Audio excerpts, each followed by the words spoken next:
CopperBond was designed for people who are in love with their copper cookware.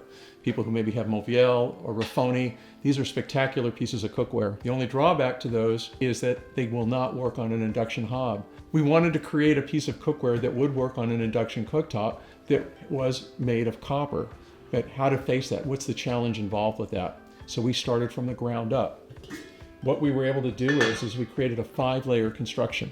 So the inner layer is stainless steel, followed by a thin layer of aluminum, then a full millimeter thick layer of copper, followed by another thin layer of aluminum, and finally the stainless steel. It's this base that allows this pan to work on an induction cooktop.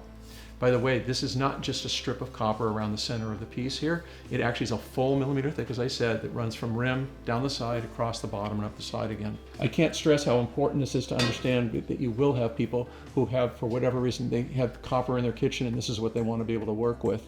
And you can't get a prettier pan than this pan. It's quite stellar. I like to oftentimes say you can take it straight off your cooktop and put it on your table. If you're pulling it out of the oven, again, take it straight to the tabletop. It's a gorgeous, gorgeous piece. It is a little bit heavier than the other cookwares by maybe about 20%. The other thing I want to make sure you're aware of is copper does have a maintenance, meaning you do need to have a copper polish around to make sure that you keep it in looking as shiny as this.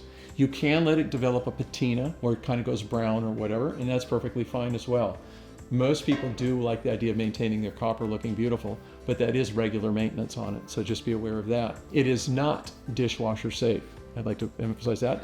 The rim is not sealed on the pan. We do that in part so you can actually see that the copper layer is all the way from rim to rim, so you can see that advantage. Also, when the copper arrives in your box, particularly like in a 10-piece set or individual pieces, the nature of the copper such that the trip ride from our factories in Italy to our warehouse in Northern California, the time on the sea sometimes can actually get all the way through and permeate all the way through the plastic lining of our packaging. That can cause a little bit of a tarnish to appear when the pans arrive. So again, if you get it and you see that, please just get a can of, we recommend Wright's copper polish, but get a can of any good copper polish and it comes off instantly and your pans will look gorgeous. But you do need to be mindful that that does happen with the CopperBond pans, and I hope that you all enjoy it.